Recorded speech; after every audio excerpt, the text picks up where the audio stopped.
भारत का मैं डॉक्टर पिंटू कुमार स्नातकोत्तर भूगोल विभाग का सहायक प्राध्यापक हूं।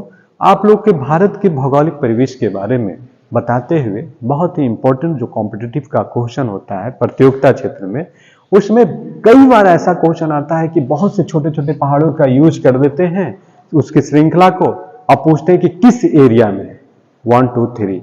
तो पूरे भारत जब ज्यूस इंक्लाइन प्रोसेस से जब फॉर्मेशन हुआ तो उसमें ये धीरे धीरे कई श्रेणी का भी निर्माण हुआ। सबसे ऊपर जो है काराकोरम श्रेणी कहते हैं, उसके बाद लद्दाख श्रेणी। लद्दाख श्रेणी को चला गया, ये कैलाश श्रेणी के नाम से भी जाना जाता है, जिसमें मानसरोवर का यात्रा है और लोग यहीं पर अमरनाथ की यात्रा करते हैं।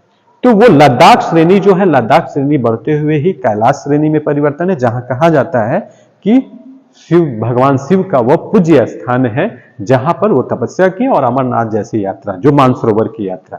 अभी भी ये तिब्बत का पार्ट है, आपको पार्ट चाइना का, लेकिन भारत की तरफ से ये दिया जाता है। जास्कर श्रेणी वो इंपॉर्टेंट है, जास्कर श्रेणी और पीर पंजाल श्रेणी और सबसे लास्ट में शिवालिक श्रेणी।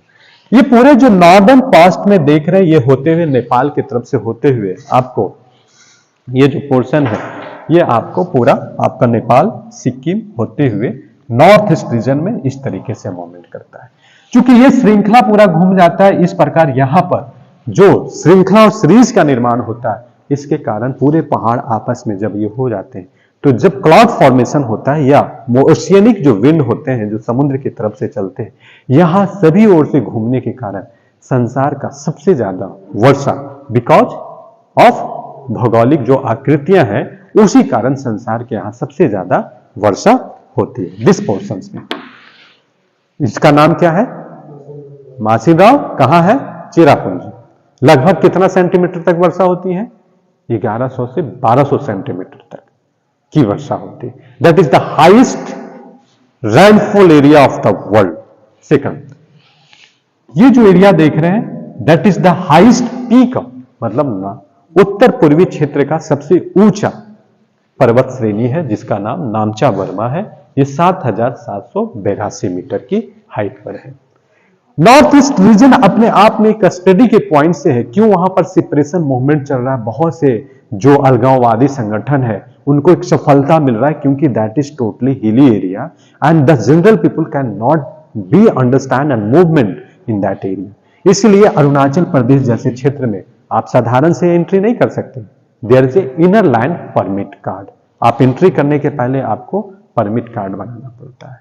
तो बिकॉज ऑफ द कि उनको ये लगता है कि हमारे यहाँ जो भौगोलिक जितना सुंदरता है, वातावरण है, उसको ये लोग डिस्टर्ब ना करें, so we are not free to move in that area without taking any permission from that area part.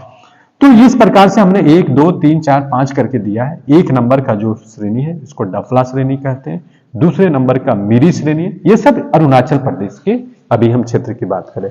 तीसरे आपका है आपका अबोर प्रदेश है ना, अब सामने से अबोर, तीसरा का अबोर है, चौथा आपका मिसमी है ना, मिसमी। ये क्या हिल है, हिल रेंज हिल है ना, छोटे छोटे हिल्स को लेकर बनाए। पांचवें लेवल पर पटकोई बूम पहाड़ियां अक्सर पूछते हैं मुझसे, यूपीएससी में ये पूछा गया था कि डाफला और पटकोई बूम कहां पर पाए जाते हैं, है ना। That is Arunachal Pradesh north east region. Patkai boom Nagaland में नागा पहाड़ी, मणिपुर है, मणिपुर पहाड़ी है उसका नाम, मिजो पहाड़ी, त्रिपुरा है ना, त्रिपुरा। और सबसे बड़े जो मेघालय के क्षेत्र में पड़ता है गारो खासी जंतिया। ये छोटे छोटे कॉम्पिटिटिव एग्जाम बीपीएससी में ज्यादातर ये पूछते हैं, लेकिन यूपीएससी और बढ़िया थोड़ा सा नेट वेट के एग्जाम जो दे रहे हैं तो ये सब पूछता है, थोड़ा टफ वाला।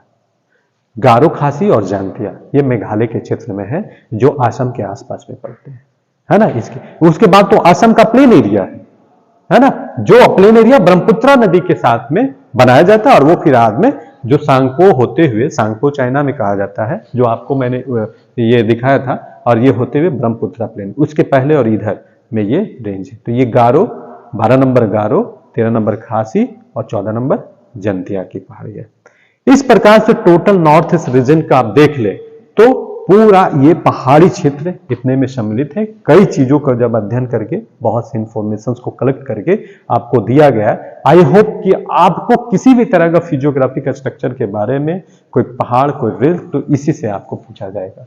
सबसे नॉर्थ ईस्ट जो पहाड़ी क्षेत्र का सबसे पूछ देगा कि सबसे ऊंचा चोटी कौन है नॉर्थ ईस्ट रीजन में, तो नामचा बर्मा है 7,782 मीटर। उसके बाद आपको कंचनजंगा कहां है, बोलते हैं दुनिया का सबसे तीसरा हाईएस्ट पीक और भारत का दूसरा। जनरली ये माने सिक्किम में है। इसकी हाइट कितना, 8,598 मीटर। उसके बाद आपको यहीं पर हिमालय है जो माउंट एवरेस्ट है। ये नहीं देखे कि सबसे ऊंचा उधर है तो ऊपर ऊंचाई होगा। माउंट एवरेस्ट आपका नेपाल में है ना, जिसको सागर माथा के नाम से भी नेपाल में लोग जानते हैं। उसकी हाइट है 8,850 मीटर। बहुत पहले, लगभग एक डेकेड पहले जब रिकॉर्डेड था 8,848 मीटर था, अब 50 मीटर। इसका मतलब कि Himalaya still a very young mountain that is in the formation age. वो अभी भी सक्रिय है और निर्माण की प्रक्रिया से गुजर रही है। किस तरीके से निर्माण हो रही है, तो जियोसिंक्लाइन प्रोसेस से दो जो प्लेट्स हैं वो आपस की एक दूसरे की ओर कन्वर्ज कर रहा है, and that is a part of formation.